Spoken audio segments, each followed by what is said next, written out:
ಇದೆ.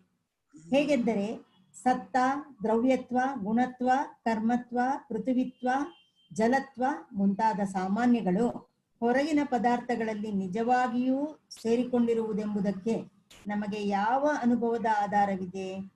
ಬೆಲ್ಲವು ಸಿಹಿಯಾಗಿರುವುದೆಂಬುದು, ಬೆಲ್ಲವನ್ನು ಸೇರಿಸಿ ಮಾಡಿದ ತಿಂಡಿಗಳು ಬೆಲ್ಲದ ಸಂಪರ್ಕದಿಂದ ತಾವೂ ಸಿಹಿಯಾಗಿರುವುದು ನಮ್ಮ ಅನುಭವದಲ್ಲಿದೆ.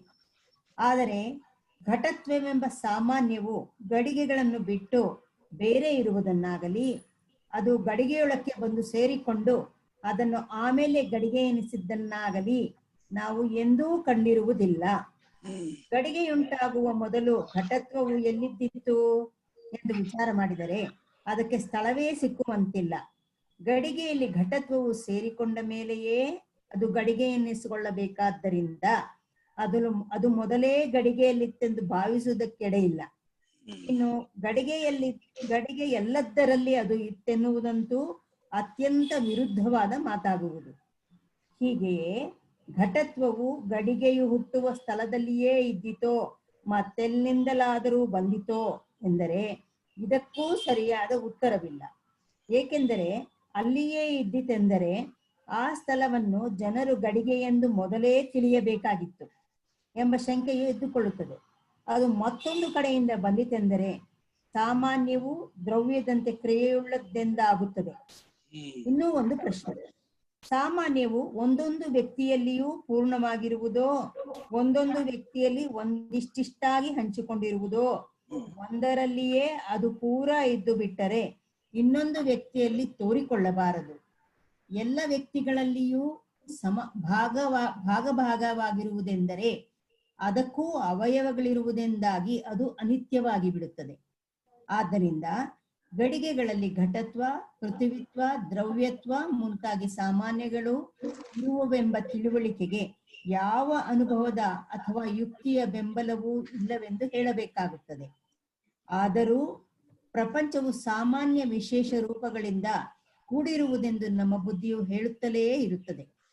ದ್ರವ್ಯ ಗುಣ ಕರ್ಮಗಳ ಮತ್ತು ಅವುಗಳಲ್ಲಿರುವ ಸಾಮಾನ್ಯ ವಿಶೇಷ ಭಾವದ ಗತಿಯೇ ಹೀಗಾದ ಮೇಲೆ ಇವುಗಳಿಗೆ ಒಂದೊಂದಕ್ಕೆ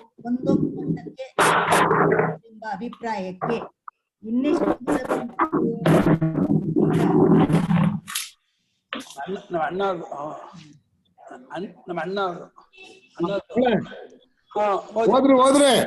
ಈಗ ದ್ರವ್ಯ ಗುಣ ಕರ್ಮ ಸಾಮಾನ್ಯ ವಿಶೇಷ ಮುಂತಾದ ಪದಾರ್ಥಗಳು ಬೇರೆ ಬೇರೆಯೋ ಅಲ್ಲವೋ ಎಂಬ ವಿಚಾರವನ್ನು ತೆಗೆದುಕೊಳ್ಳಿರಿ. ಇದನ್ನು ಯಾರಿಂದಲೂ ನಿಶ್ಚಯಿಸುವುದಕ್ಕೆ ಆಗುವುದೇ ಇಲ್ಲ. ಏಕೆಂದರೆ ದ್ರವ್ಯ ಗುಣ ಕರ್ಮ ಮುಂತಾದ ಪದಾರ್ಥಗಳ ಸ್ವರೂಪವನ್ನೇ ನಿಶ್ಚಯಿಸುವುದಕ್ಕೆ ಆಗುವ ಹಾಗಿಲ್ಲವೆಂದು ಮೇಲಿನ ವಿಮರ್ಶೆಯಿಂದ ಸಿದ್ಧವಾಗಿರುತ್ತದೆ. ಹೀಗಿರುವಲ್ಲಿ ಅವುಗಳು ಬೇರೆ ಬೇರೆ ಎಂಬುದನ್ನು ಗೊತ್ತು ಮಾಡುವುದು ಹೇಗೆ? ಒಂದು ವೇಳೆ ದ್ರವ್ಯ ಗುಣ ಮುಂತಾದವುಗಳ ಸ್ವರೂಪವನ್ನು ನಿರ್ಧರಿಸುವುದಕ್ಕೆ ಆಗುತ್ತದೆ ಎಂದೇ ವಾದಕ್ಕಾಗಿ ಇಲ್ಲಿ ಇಟ್ಟುಕೊಳ್ಳೋಣ. ಆಗಲಾದರೂ ಬೇರೆ ಎಂದರೇನೆಂಬುದನ್ನು ನಾವು ಗೊತ್ತುಪಡಿಸಲಾಪವೇ? ವಸ್ತುಗಳಿಗಿರುವ ಅಗತ್ಯ ಅಂತ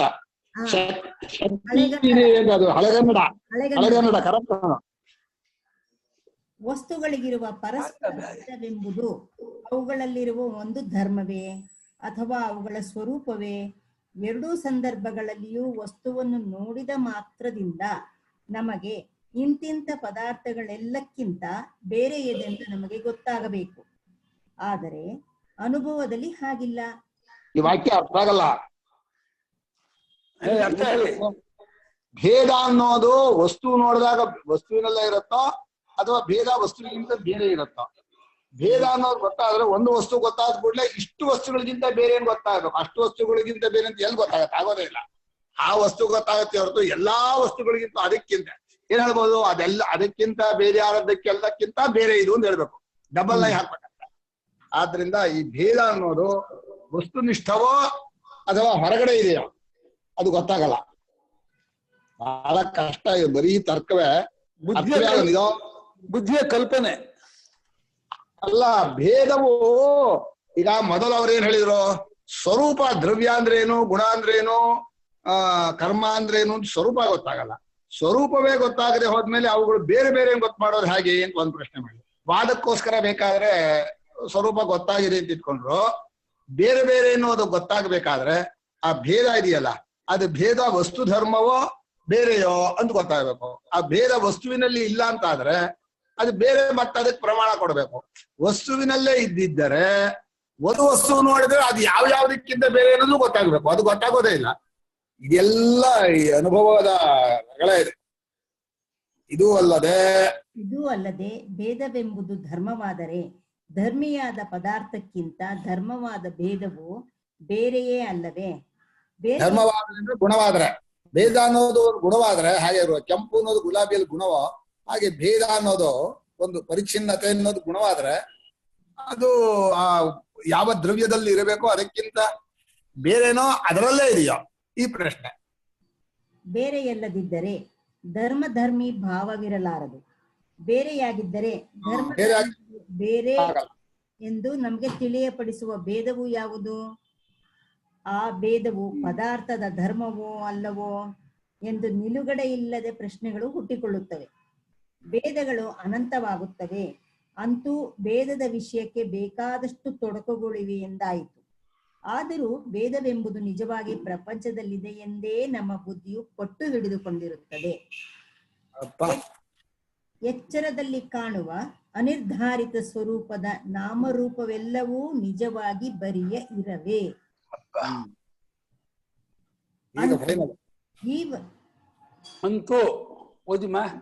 ಅಂತೂ ಈವರೆಗಿನ ವಿಚಾರದಿಂದ ಏನು ಸಿದ್ಧವಾಯಿತೆಂದರೆ ಯಾವ ಪದಾರ್ಥವನ್ನಾಗಲಿ ವಿಭಾಗವನ್ನಾಗಲಿ ಭೇದವನ್ನಾಗಲಿ ಸ್ವರೂಪ ನಿರ್ಧಾರಣೆ ಬಿಟ್ರೆ ಏನು ಸಿದ್ಧವಾಯಿತೆಂದರೆ ಎಚ್ಚರದಲ್ಲಿ ನಮಗೆ ತೋರುವ ಯಾವ ಪದಾರ್ಥವನ್ನಾಗಲಿ ಅದಿಲ್ಲ ಇಲ್ಲಿ.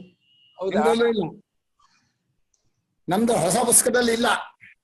ಎಚ್ಚರದಲ್ಲಿ ನಮಗೆ ತೋರುವ ಯಾವ ಪದಾರ್ಥವನ್ನಾಗಲಿ ವಿಭಾಗವನ್ನಾಗಲಿ ಭೇದವನ್ನಾಗಲಿ ಪರವಾಗಿಲ್ಲ, ತೋರುವ ರೂಪದಿಂದ ಸ್ವರೂಪ ನಿರ್ಧಾರಣೆ ಮಾಡಿ ತಿಳಿಸುವುದು ಎಚ್ಚರದ ಬುದ್ಧಿಯಿಂದ ಆಗುವಂತಿಲ್ಲ. ಅವುಗಳು ಇರುವವೆಂದು ನಮಗೆ ತೋರುವುದು ನಿಜ. ಅವುಗಳು ಇರುವವೆಂದಿಟ್ಟುಕೊಂಡೇ ನಾವು ವ್ಯವಹಾರ ಮಾಡಬೇಕಾಗಿರುವುದೆಂಬುದೂ ನಿಜ. ಆದರೆ ಅಷ್ಟು ಮಾತ್ರದಿಂದ ಅವಕ್ಕೆ ಪೂರ್ಣಾನುಭವದಿಂದ ಸಿದ್ಧವಾಗಿರುವ ಬರಿಯ ಇರುವನ್ನು ತುಂಡು ಮಾಡುವ ಅಧಿಕಾರವು ಎಂದಿಗೂ ಬರಲಾರದು. ಏನು ಭಾವ, ಅವುಗಳು ಏನ್ ಚೆನ್ನಾಗಿದೆ ವಾಕ್ಯ ಅಂದ್ರೆ, ಪೂರ್ಣಾನುಭವದಿಂದ ಪರಮಾತ್ಮ ಎಲ್ಲಲ್ಲೂ ಇರುವ ರೂಪದಲ್ಲಿದ್ದಾನೆ, ಅವನನ್ನು ತುಂಡು ಮಾಡುತ್ತಂತೆ. ತುಂಡು ಹೇಗೆ ಮಾಡ್ತೀಯ ನೀನು? ಎಲ್ಲೆಲ್ಲೂ ಏಕರೂಪವಾಗಿರುವ ಬರಿಯ ಇರುವನ್ನು ತುಂಡು ಮಾಡುವ ಅಧಿಕಾರ ಎಂದಿಗೂ ಬರಲಾರದು. ಬಹಳ ಒಳ್ಳೆ ವಾಕ್ಯ. ಅವುಗಳಿವೆ ಎಂದು ಹೇಳುವ ನಮ್ಮ ಎಚ್ಚರದ ಬುದ್ಧಿಯು ಅವುಗಳ ಸ್ವರೂಪವನ್ನು ನಮಗೆ ಸರಿಯಾದ ಪರಿಚಯ ಮಾಡಿಕೊಡಲಾರದೆಂಬುದೇ, ಅವುಗಳಲ್ಲಿ ಯಾವ ಹುರುಳೂ ಇಲ್ಲವೆಂಬುದನ್ನು ನಮಗೆ ಸ್ಪಷ್ಟಪಡಿಸಿಕೊಡುತ್ತದೆ. ಒಂದು ಇರುವಿಲ್ಲ, ಅವುಗಳಿಗೆ ಇರುವಿಲ್ಲ, ಹುರುಳಿಲ್ಲ. ಅದನ್ನ ನಾವು ಪ್ರೀತಿಸೋಕ್ಕೂ ಕಾರಣ ಇಲ್ಲ, ಬೇಕು ಅಂತ ಅಪೇಕ್ಷೆ ಪಡೋದಕ್ಕೂ ಕಾರಣ ಇಲ್ಲ. ಬರೀ ಸುಳ್ಳನ್ನು ನಟಿಸ್ಕೊಂಡು ಹೋಗ್ತಾ ಇದ್ದಾರೆ. ಅಮೃತಾಭಿಸಂಧಿನಃ. ಹೀಗಿರುವಲ್ಲಿ ಹುಲ್ಲಿನಿಂದ ಮಾಡಿದ ಮನುಷ್ಯಾಕೃತಿಗೆ ಬೆದರುವ ಪಕ್ಷಿ ಮೃಗಾದಿಗಳಂತೆ ಅವಕ್ಕೆ ಅಂಜಿಕೊಂಡು ಬರಿಯ ಇರುವು ಒಂದೇ ಎಂಬ ಸಿದ್ಧಾಂತವನ್ನು ನಾವೇಕೆ ಕೈಬಿಡಬೇಕು? ವಿಷಯವನ್ನು ಲಕ್ಷ್ಯದಲ್ಲಿಟ್ಟರೆ ನಮಗೆ ಈ ವಿಷಯದಲ್ಲಿ ಎಲ್ಲ ಬಗೆಯ ಅಂಜಿಕೆಯು ಹಾರಿ ಹೋಗುತ್ತದೆ. ಅದೇನೆಂದರೆ, ಎಚ್ಚರದಲ್ಲಿ ಇರುವು ಎಂಬುದು ಎಲ್ಲೆಲ್ಲಿಯೂ ನಮಗೆ ತೋರುತ್ತದೆ. ಆದರೆ ಎಚ್ಚರದಲ್ಲಿರುವ ಯಾವುದೊಂದು ದೃಶ್ಯಕ್ಕೂ ಅದು ಗಂಟು ಬೀಳದೆ ತಾನೇ ತಾನಾಗಿದ್ದುಕೊಂಡಿರುತ್ತದೆ. ಆದ್ರೆ ಆ ವಾಕ್ಯಲ್ಲೂ ಒಂದ್ ಸ್ವಲ್ಪ ಇದಿದೆ. ಎಲ್ಲೆಲ್ಲಿಯೂ ಇದ್ದುಕೊಂಡಿದೆ ಅಂದ್ರೆ ಎಲ್ಲೆಲ್ಲಿಯೂ ಅನ್ನೋದೇ ಇರುವಲ್ಲಿ ಇರೋದು. ಆದ್ರೂ ಕೂಡ ಲೋಕದ ದೃಷ್ಟಿಯಲ್ಲಿ ಎಲ್ಲಿ ನೋಡಿದ್ರು ಇರು ಇಲ್ದೆ ಅದನ್ನ ನೋಡಕ್ ಬರಲ್ಲ. ಇರುವು ಎಂಬುದು ಎಲ್ಲೆಲ್ಲಿಯೂ ಇದ್ದುಕೊಂಡಿದೆ ಅಂತ ಹೇಳಿದ್ದಾರೆ. ಸರಿ, ಎಲ್ಲೆಲ್ಲಿಯೂ ಅನ್ನೋ ಪದ ದೇಶವಾಚಿ. ಎಲ್ಲಾ ದೇಶದಲ್ಲೂ ಎಲ್ಲಾ ಕಾಲದಲ್ಲೂ ಇರುತ್ತೆ ಅಂತ ಹೇಳೋಕೆಂದು ಎಲ್ಲಾ ಕಾಲವೂ ಎಲ್ಲಾ ದೇಶವೂ ಇರುವಿನಲ್ಲಿ ಇರುತ್ತೆ ಅಲ್ವಾ? ಹೇಳುವಾಗ ಏನು ಮಾಡಕ್ಕಲ್ಲ, ನಮ್ ವ್ಯವಹಾರದಲ್ಲಿರೋ ದೋಷ ಅದು. ಎಲ್ಲೆಲ್ಲೂ ಇರುತ್ತೆ, ಎಲ್ಲಾ ಕಾಲದಲ್ಲೂ ಇರುತ್ತೆ, ಎಲ್ಲಾ ದೇಶದ. ಏನ್ ಮಾಡ್ತೀರ? ನಮ್ಮ ಪದದ ದಾರಿದ್ರ್ಯ ಬಹಳ ಕಷ್ಟ. ನಮ್ಗೆ ಎಚ್ಚರದಲ್ಲಿರುವ ಯಾವುದೊಂದು ದೃಶ್ಯಕ್ಕೂ ಅದು ಗಂಟು ಬೀಳಲಿಲ್ಲ, ಯಾವುದನ್ನು ಮುಟ್ಕೊಳ್ಳಿಲ್ಲ. ನಾನು ಅದಕ್ಕೆ ಹೇಳೋದು ಸ್ಪರ್ಶ ಯೋಗ ಅನ್ನೋದು ಇದೆಯಲ್ಲ ಬಹಳ ಒಳ್ಳೇದು. ಜ್ಞಾನದಲ್ಲಿ ಪ್ರೇಮದಲ್ಲಿ ಮುಟ್ಟದೇ ಇರೋದು ಇದೆಯಲ್ಲ, ಯಾವುದನ್ನು ಮುಟ್ಟಿಸ್ಕೊಳ್ಳದೆ ಇರೋದು, ಆ ಇರವು ಹೇಗೋ ಆ ಅರಿವು ಹೇಗೋ ಹಾಗೆ ಆನಂದ ಸ್ವರೂಪವು ಹಾಗೆ ಇರ್ಬೇಕು ನಮ್ಗೆ. ಯಾವುದನ್ನು ಮುಟ್ಟಬಾರದು. ಇರುವು ಯಾವುದನ್ನು ಮುಟ್ಟಲ್ಲ, ಅರಿವು ಯಾವುದನ್ನು ಮುಟ್ಟಲ್ಲ, ಹಾಗೆ ಆನಂದವೂ ಯಾವುದನ್ನು ಮುಟ್ಟಬಾರದು. ಹಾಗೆ ಪ್ರೇಮವಾಗಲಿ ಅರಿವಾಗಲಿ ಸ್ಪರ್ಶ ಯೋಗ ಅನ್ನೋದು ಬಹಳ ದೊಡ್ಡದು. ಸ್ಪರ್ಶ ಯೋಗೋ ವೈನಾಮ ಸರ್ವಸತ್ವ ಸುಖೋಹಿತ ಅವಿವಾದೋ ಅವಿರುದ್ಧಶ್ಚ. ಬಹಳ ಒಳ್ಳೆಯದಾಗಿ ತಾನೇ ತಾನಾಗಿ ಇದ್ದುಕೊಂಡಿರ್ತಾರೆ. ಇದನ್ನು ಮನದಂದುಕೊಂಡು ಇರವಿನ ಸಿದ್ಧಾಂತದ ಹೆಚ್ಚುಗಾರಿಕೆಯನ್ನು ನಾವು ಮನದಟ್ಟು ಮಾಡಿಕೊಳ್ಳಬಹುದಾಗಿರುತ್ತದೆ. ಹೇಗೆಂದರೆ, ಹೊರಗೆ ಕಾಣುವ ಹಗ್ಗದ ಹಾವು, ಕಪ್ಪೆಯ ಚಿಪ್ಪಿನ ಬೆಳ್ಳಿ, ಬಿಸಿಲು ಕುದುರೆಯ ನೀರು ಮುಂತಾದವು ತಾವು ತೋರುವಾಗ ಇದೇ ಇದೇ ಎಂದೇ ಕಾಣಿಸಿಕೊಳ್ಳುವವು. ಆಮೇಲೆ ಇದು ಹಾವಲ್ಲ ಹಗ್ಗ, ಬೆಳ್ಳಿಯಲ್ಲ ಕಪ್ಪೆಯ ಚಿಪ್ಪು, ನೀರಲ್ಲ ಮರಳು ಭೂಮಿ ಎಂದು ತೋರುವಾಗ ಹಗ್ಗ, ಕಪ್ಪೆಯ ಚಿಪ್ಪು, ಮರಳು ಭೂಮಿ ಇವು ಇದೇ ಇದೇ ಎಂದೇ ತೋರಿಕೊಳ್ಳುವವು. ಇದರಂತೆ ಮಡಿಕೆಯು ಇದರಂತೆ ಮಡಿಕೆಯು ಇದೇ ಎಂದೇ ತೋರಿಕೊಂಡು ವಿಚಾರದಿಂದ ಅದು ಮಣ್ಣೇ ಎಂದು ಗೊತ್ತಾದ ಮೇಲೂ ಮಣ್ಣಿನ ರೂಪದಿಂದಲೂ ಇದೇ ಎಂದೇ ತೋರಿಕೊಳ್ಳುತ್ತದೆ. ಹೀಗೆ ಯಾವ ಯಾವುದು ತೋರಿಕೊಳ್ಳುವುದು ಅದೆಲ್ಲವೂ ಇದೇ ಎಂದೇ ತೋರಿಕೊಳ್ಳುತ್ತದೆ. ಆಮೇಲೆ ಅದನ್ನು ಒಳಹೊಕ್ಕು ನೋಡಿದರೆ ಅದು ತನ್ನ ಆಧಾರವಾಗಿದ್ದಂತಿದ್ದ ಮತ್ತೊಂದು ವಸ್ತುವಾಗಿ ತೋರುವಾಗಲೂ ಆ ರೂಪದಿಂದ ಇದೇ ಎಂದೇ ತೋರುತ್ತದೆ. ಆಧಾರವಾಗಿದ್ದಂತಿದ್ದ ಅಂದ್ರೆ ಇದೇ ಸುಳ್ಳಾದ್ರಿಂದ ಇದಕ್ಕೊಂದು ಆಧಾರ ಅಂತ ಹೇಳೋದು ಸುಳ್ಳು. ಆಧಾರವಾಗಿದ್ದಿರುವಾಗ ಮಾಡಿದಿಲ್ಲ, ಅಂತಿದ್ದ ಅಂತ ಬರ್ದಿದ್ದಾರೆ. ಅಂದ್ರೆ ಇದೆಲ್ಲ ಕಲ್ಪಿತ ವಸ್ತುಗಳಿಗೆ ಆಧಾರವಾದ್ರೆ ಆಧಾರ ಅಂತ ಹೇಗಾಗತ್ತೆ? ಅದ್ರ ಆಧಾರವಾಗಿದ್ದಂತಿದ್ದ ಮತ್ತೊಂದು ವಸ್ತುವಾಗಿ ತೋರುವಾಗಲು ಇದೆ ಅಂತ. ಇನ್ನೊಂದು ಅರ್ಥ, ಪರಮ ಕಾರಣ ಒಂದೇ ಇರೋದು, ಮಧ್ಯೆ ಮಧ್ಯೆ ಮಣ್ಣಿದೆ, ಅದಕ್ಕೆ ಹುಲ್ಲಿದೆ ಇತ್ಯಾದಿಗಳನ್ನ ಹೇಳೋದು ನಿಜವಾದ ಆಧಾರ ಅಲ್ಲ. ಅಂತೂ ಅಲ್ಲ, ಇದೇ ಅನ್ನೋದಕ್ಕೆ ಆಧಾರವ, ಇದೇ ಅನ್ನೋದು ಆಧಾರವ. ಅದ್ ಯಾವುದೇ ತೋರ್ಲಿ, ಈಗ ಮಡಿಕೆ ಮಣ್ಣು ಅಂತ ತೋರಿದ್ರೆ ಮಣ್ಣು ಆಧಾರ ಅಲ್ಲ, ಮಣ್ಣಿನ ಇರುವಿಕೆಯೇ ಆಧಾರ. ಮಣ್ಣಿನ ಇರುವಿಕೆಯು ಮುಂದಕ್ಕೆ ಹೋಗುತ್ತೆ. ಅಂದ್ರೆ ಒಟ್ಟು ಇರುವಿಕೆ ಆಧಾರ ಅಂತ ಹೇಳ್ಬೇಕು ಹೊರತು ತತ್ತತ್ ಕಾಲದಲ್ಲಿ ಮತ್ತೊಂದು ಆಧಾರವಾದ ಕಾಣತ್ತಲ್ಲ, ಅದು ನಿಜವಾದ ಆಧಾರ ಅಲ್ಲ. ತನ್ನ ಆಧಾರವಾಗಿದ್ದಂತಿದ್ದ, ತನ್ನ ಆಧಾರವಾಗಿ ತನ್ನ ಯಾವ್ದ್ರ ಇರುವಿಕೆಗೆ ಆಧಾರವಾಗಿದ್ದ ಮತ್ತೊಂದು ವಸ್ತುವಾಗಲು ಇದೆ ಎಂದು ತೋರಿಕೊಳ್ಳುತ್ತಿದ್ದ ವಸ್ತುವಿಗೆ ಆಧಾರವಾಗಿದ್ದ. ಆಮೇಲೆ ಅದು ಆಧಾರವಾಗಿದ್ದಂತಿದ್ದ. ಇಲ್ಲಿ ಏನಾಗಿದೆ, ವ್ಯಾವಹಾರಿಕವಾಗಿ ಒಂದು ಆಧಾರ ಕಾಣಿಸತ್ತೆ, ಆದ್ರೆ ಪರಮಾರ್ಥವಾಗಿ ಅದು ಅಲ್ಲ ಆಧಾರ, ಬರಿಯ ಇರುವೆ.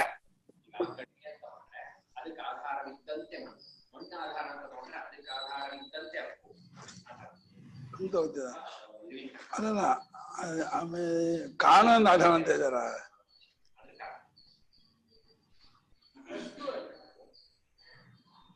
ಅಂತೂ ವಸ್ತುವು ಇಂಥದ್ದು ಎಂದು ನಾಮರೂಪಗಳು ತೋರಿ ತೋರಿ ಬೇರೆಯಾಗುತ್ತಿರುವವಾದರೂ ಯಾವ ಯಾವುದು ತೋರುವುದೋ ಅದು ಇದೆ ಎಂದೇ ತೋರಿಕೊಳ್ಳುವುದೆಂಬುದು ಖಂಡಿತ. ಆದ್ದರಿಂದ ಎಚ್ಚರದಲ್ಲಿ ಇದೆ ಎಂಬುದು ಬೇರ್ಪಡದೆ ನಾಮರೂಪಗಳು ಮಾತ್ರವೇ ಬೇರ್ಪಡುತ್ತಿರುವವೆಂದು ಸಿದ್ಧವಾಗುತ್ತದೆ. ಹೀಗೆ ನೋಡಿದರೆ ಇದೆ ಎಂಬುದು ನಾಮರೂಪಗಳಿಗೆ ಸೇರಿದ್ದಲ್ಲವೆಂದು, ಅದು ತಾನೇ ಸ್ವತಂತ್ರವಾಗಿರುವುದೆಂದೂ ಹೇಳಬೇಕಾಗುತ್ತದೆ. ಬಟ್ಟೆ ಇದೆ ಎಂದರೆ ನೂಲುಗಳು ಇವೆ ಎಂದರ್ಥ. ಎಂದರೆ ಹತ್ತಿಯ ಚೂರುಗಳಿವೆ ಎಂದರೆ ಕ್ರಮವಾಗಿ ಪೃಥ್ವಿ, ಅಪ್ಪು, ತೇಜಸ್ಸು, ವಾಯು, ಆಕಾಶ ಎಂಬ ಭೂತಗಳಿವೆ ಎಂದರೆ ಕೊನೆಯಲ್ಲಿ ಬರಿಯ ಇರವು ಎಂದೇ ಅರ್ಥ. ಹೀಗೆ ಬರಿಯ ಇರವನ್ನೇ ನಾವು ಬುದ್ಧಿಯ ಕಣ್ಣಿನಿಂದ ನೋಡಿ ಆಕಾಶಾದಿ ಭೂತಗಳೆಂದೂ, ಭೌತಿಕ ವಸ್ತುಗಳೆಂದೂ, ದ್ರವ್ಯ ಗುಣ ಕರ್ಮಾದಿಗಳೆಂದೂ ವ್ಯವಹರಿಸುತ್ತಿದ್ದೇವೆಯೇ ಹೊರತು ಪರಮಾರ್ಥವಾಗಿ ನೋಡಿದರೆ ಬರಿಯ ಇರವಿಗಿಂತ ಬೇರೆ ಯಾವುದೂ ಇರುವುದೇ ಇಲ್ಲ.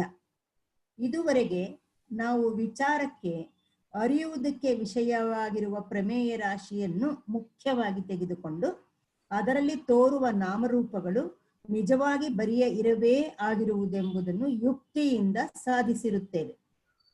ಆದರೂ ಈ ಯುಕ್ತಿಯು ಅರಿಯುವುದಕ್ಕೆ ಸಾಧನವಾಗಿರುವ ಪ್ರಮಾಣ ರಾಶಿಗೂ ಹೊಂದುತ್ತದೆ ಎಂಬುದನ್ನು ಮರೆಯಬಾರದು.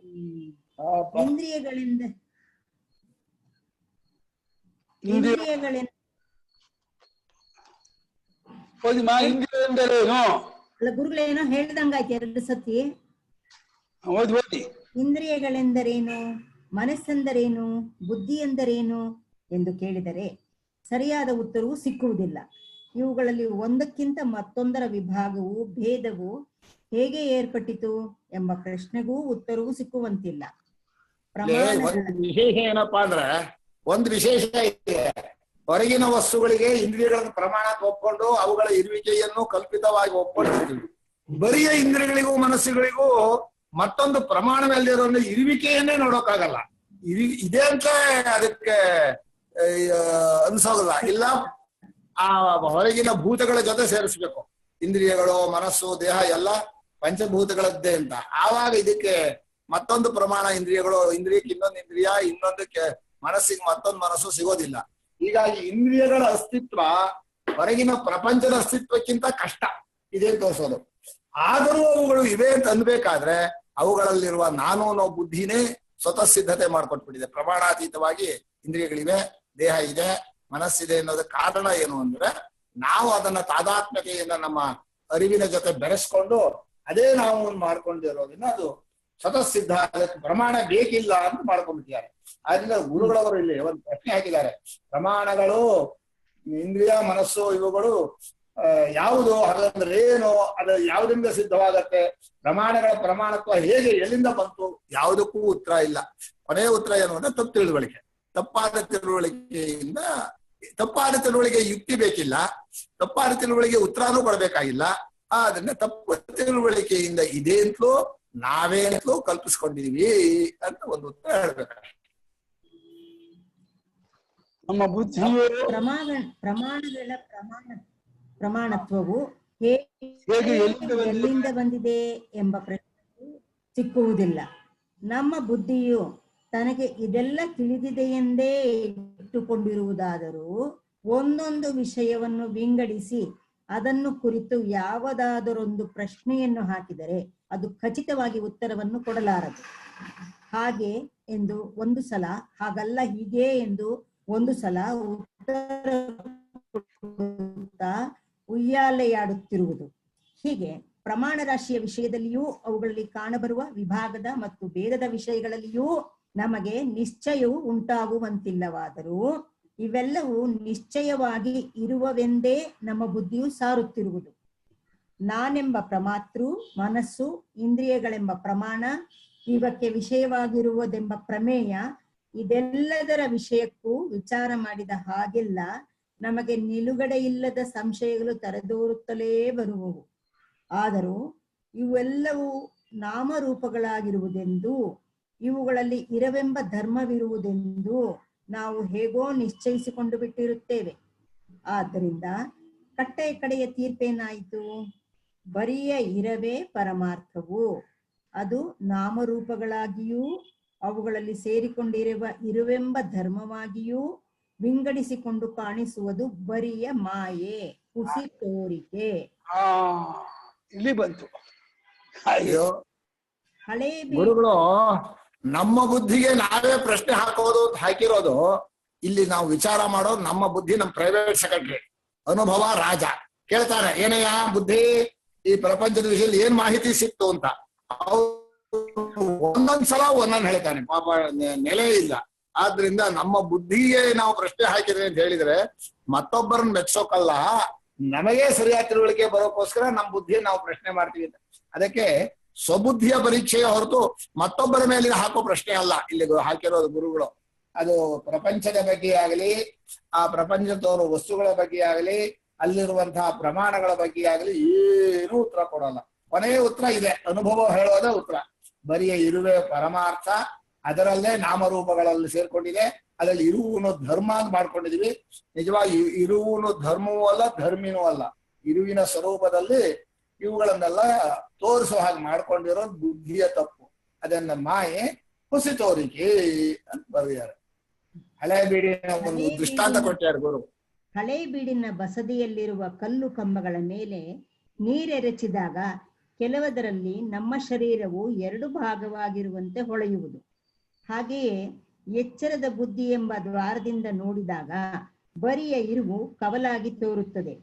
ಪ್ರತಿಬಿಂಬವು 2 ಕವಲಾಗಿ ತೋರುವಾಗಲೂ ನಮ್ಮ ಶರೀರವು ನಿರ್ಭಾಗವಾಗಿಯೇ ಎದುರಿಗೆ ಇರುವಂತೆ ಎಚ್ಚರದಲ್ಲಿಯೂ ನಿರ್ಭಾಗವಾದ ಬರಿಯ ಇರುವು ಸಾಕ್ಷಿಯ ರೂಪದಿಂದ ಅದನ್ನು ನೋಡುತ್ತಿರುತ್ತದೆ. ನಿಜವಾಗಿ ಸಾಕ್ಷಿ ಹೊರಗಿನ ಪ್ರಪಂಚ, ಅದರಲ್ಲಿ ತೋರುಕೊಳ್ಳುವ ಇರವಿನ ನೆರಳು, ಇವೆಲ್ಲವೂ ನಿರ್ಭಾಗವಾದ ಬರಿಯ ಇರವೇ ಆಗಿರುತ್ತದೆ. ಭಾಗವಾದ ಇರುವೇ ಎಲ್ಲವೂ ಆಗಿದೆ. ನಿರ್ಭಾಗಂ ಸಕಲ ವಿಧಾನ ವ್ಯಾಪಾರ ದೂರ ಸ್ಥಿತಂ. ಸಕಲ ಒಳ್ಳೆಯ ವಿಷಯ ಅದು. ಕನ್ಕ್ಲೂಷನ್ ಮಾಡುವಾಗ ಮನುಷ್ಯ ಅನುಭವಕ್ಕೆ ಹತ್ರಕ್ಕೆ ಹೋಗ್ಬೇಕು. ಬುದ್ಧಿ ಏನೋ ತೋರ್ಸತ್ತೆ. ಅದಕ್ಕೆ ಸ್ವಾಮಿಗಳ ವಾಕ್ಯನೇ ಏನ್ ಚೆನ್ನಾಗಿದೆ. ಎಚ್ಚರದ ಬುದ್ಧಿ ಎಂಬ ದ್ವಾರದಿಂದ ನೋಡಿದಾಗ ಬರಿಯ ಇರುವು ಕವಲಾಗಿ ತೋರುತ್ತದೆ. ಏನು ವಾಕ್ಯ ಅದು. ಸಾಕ್ಷಿ ನೇರಾಗಿ ತಾನೇ ಪ್ರಪಂಚ ನೋಡಿದ್ರೆ ಆಗ್ಬೋದಾಗಿತ್ತು. ಏನೋ ತನ್ನ ಅಸಿಸ್ಟೆಂಟು ಬಹಳ ಚೆನ್ನಾಗಿ ಬರೀತಾನೆ ಲೆಕ್ಕನ ಅಂತ ಹೇಳಿ ಅವನ ಹತ್ರ ಏನಯ್ಯ ಪ್ರಪಂಚ ಅಂದ್ರೆ ಏನು ಅಂತ ಕೇಳಿದ್ರೆ ಹೀಗೆ ಒಂದೊಂದ್ಸಲ ಒಂದೊಂದ್ ದಿಮಾಕು ಇಲ್ಲೇ ಇರೋ ತನ್ನ ಸೇರಿಸ್ಕೊಂಡು ಹೇಳ್ತಾ ಇದೆ ಪ್ರಪಂಚ. ಹಳೆ ಬಿಡಿನ ಕತೆ ಹೇಳಿದಾಗೆ ಈ ಬರಿಯ ಇರುವನ್ನ 3 ತುಂಡು ಮಾಡಿ ಹಾಗೆ ಹೀಗೆ ಅಂತೇಳಿ ಒಂದೊಂದಕ್ಕೂ ಪ್ರಶ್ನೆ ಮಾಡಿದ್ರೆ ಉತ್ತರ ಕೊಡೋಕ್ಕಾಗದೆ ಸಿಗಾಕೊಂಡು ಸುಮ್ಮನೆ ಕೊನೆಗೆ ನಂಗೆ ಗೊತ್ತಾಗಲ್ಲ ಅಂತ. ಮುಂಚೆನೆ ಗೊತ್ತಾಗಲ್ಲ ಅಂತ ಹೇಳ್ಬೋದಾಗಿತ್ತು. ಎಲ್ಲ ಬಿಡಿಸಿ ಕೇಳಿದ್ಮೇಲೆ ಯಾವ್ದು ಅರ್ಥ ಆಗ್ತಾ ಇಲ್ಲ ಅಂತ. ಆ ಬುದ್ಧಿ ನಿಜವಾಗಿಯೂ ಗೋಮಾಜಿ ಗಣೇಶನ್ ಕಥೆ ಬರ್ದಿಯಾರಲ್ಲ ಗುರುಗಳು. ಆ ಬುದ್ಧಿ ಗೋಮಾಜಿ ಗಣೇಶನ್ ತರ ಬಹಳ ಒಳ್ಳೆ ಕಥೆ ಅದು. ಹೀಗೆ ಎರಡೂ ಭಿನ್ನವಾದ ಏಕರೂಪವಾದ ಬರಿಯ ಇರುವು ಸಾಕ್ಷಿಯ ರೂಪದಿಂದ ನೋಡಿದಾಗ ಕಾಣಿಸ್ತಾ ಇತ್ತು. ಬುದ್ಧಿಯಿಂದ ನೋಡಿದಾಗ ದೇಹ ತುಂಡಾಗಿ ಕಾಣದ ಹಾಗೆ ಎಲ್ಲ ಬಿಡಿಯ ಕಾಣಿಸತ್ತೆ. ಹಾಗೆ ಆ ಕಾಣಿಸ್ತಾ ಇರುವಾಗಲೂ ಅಂದ್ರು ಅಂದ್ರೆ ನೀವು ಒಡಿಸ್ಬೇಕಾಗಿಲ್ಲ, ಅದನ್ನು ಒಂದ್ ಮಾಡ್ಬೇಕಾಗಿಲ್ಲ, ಸಮಾಧಿಗೆ ಹೋಗ್ಬೇಕಾಗಿಲ್ಲ. ಅದು ತೋರುವಾಗಲೂ ನಿಜವಾಗಿ ಸಾಕ್ಷಿ ಹೊರಗಿನ ಪ್ರಪಂಚ, ಅದರಲ್ಲಿ ತೋರಿಕೊಳ್ಳುವ ಇರುವಿನ ನೆರಳು. ಅಂದ್ರೆ ಆ ಪ್ರತಿಯೊಂದು ಪ್ರಪಂಚದಲ್ಲೂ ಇದೇ ಅಂತ ತೋರುತ್ತಲ್ಲ. ಭಾವೈ ರಸದ್ಭಿರೇವಾಯಂ ಅದ್ವಯೇನ ಚ ಕಲ್ಪಿತ ಭಾವ ಅಪ್ಯದ್ವಯೇನೈವ ತಸ್ಮಾದ್ ಅದ್ವಯತಾ ಶಿವ ಅಂತ ಗೌಡಪಾದರು ಹೇಳಿದ ಹಾಗೆ ಸಾಕ್ಷಿಯಾಗಿ ನೋಡ್ತಾ ಇದ್ದಾನೆ, ಬುದ್ಧಿಯಾಗಿ ಪ್ರಪಂಚವನ್ನು ಕಲ್ಪಿಸಿದ್ದಾನೆ. ಆ ಕಲ್ಪಿತ ಪ್ರಪಂಚದಲ್ಲಿ ಸಾಕ್ಷಿಯ ಇರುವನ್ನ ಬೆರೆಸಿದ ಹಾಗೆ ನೋಡ್ತಾ ಇದ್ದಾನೆ. ಅದಕ್ಕೆ ಇರುವು ಕೊಡ್ಬೇಕಲ್ಲ. ಅದಕ್ಕೆ ಅದೇ ಪ್ರಪಂಚದ ಜೊತೆಯಲ್ಲಿ ಮಾಡಿರುವ ಇರುವು ನೆರಳು, ಇರುವಿನ ನೆರಳು. ಇದೆಲ್ಲವೂ ನಿರ್ಭಾಗವಾದ ಬರಿಯ ಇರುವು. ಒಬ್ಬನೇ ಈಗ ತೋರ್ತಾ ಇದ್ದಾನೆ ಅಂತ ಯಾರು ನಿಶ್ಚಯ ಮಾಡ್ತಾನೆ ಅವನು ಪರಮಾರ್ಥ ಜ್ಞಾನಿ. ಅವನಿಗೆ ಆತ್ಮಸ್ವರೂಪದ ಒಂದು ವಿಷಯ ಅರ್ಥವಾಯಿತು. ಎಚ್ಚರ ಅಂದ್ರೆ ಬರಿಯ ಸಾಕ್ಷಿಯ ಇರುವನ್ನೇ ಎಚ್ಚರ ಅಂತ ನಾವು ಕಲ್ಪನೆ ಮಾಡಿದೀವಿ. ಸಾಕ್ಷಿಯ ಇರುವಿಗಿಂತ ಈ ಎಚ್ಚರದಲ್ಲಿ ಮತ್ತೇನು ಇಲ್ಲ ಅಂತ ಬುದ್ಧಿ ನಿಶ್ಚಯ ಮಾಡಿದರೆ ಒಳ್ಳೆ ಅಸಿಸ್ಟೆಂಟ್, ಒಳ್ಳೆ ಪ್ರೈವೇಟ್ ಸೆಕ್ರೆಟರಿ. ಇಲ್ಲ ಅದಿದೆ ಇದಿದೆ ಅಂತ ಹುಚ್ಚುಚ್ಚಾಗಿ ಮಾಡಿದ್ರೆ ಇಲ್ಲೇ ಇರೋ ದಿಮಾಗ್ ಮಾಡ್ಕೊಂಡು ಪ್ರಶ್ನೆ ಮಾಡಿಸ್ಕೊಂಡು ಆಮೇಲೆ ಬೆಪ್ಪಾಗಿ ಇಲ್ಲ. ಆದ್ರಿಂದ ಬುದ್ಧಿಯ ಅವಲಂಬನೆಯನ್ನು ಬಿಟ್ಟು ಕೇವಲ ಅನುಭವ ರೂಪನಾದ ಸಾಕ್ಷಿಯಿಂದ ನಾವು ಎಚ್ಚರದ ತೀರ್ಮಾನವನ್ನು ಮಾಡಬೇಕು ಅನ್ನೋದೇ ಸಿದ್ಧಾಂತ. ಸಾಕು, ಟೈಮ್ ಆಯ್ತು 12. ಈ ಸಾಕೇತರನ್ನು ಹಚ್ಚಿದಿರಿ ನೀವು, ಅವರು 11:15 ಆದ್ರೂ ಬಿಡಲ್ಲ, 11:45 ಆದ್ರೂ ಬಿಡಲ್ಲ. ಅವರು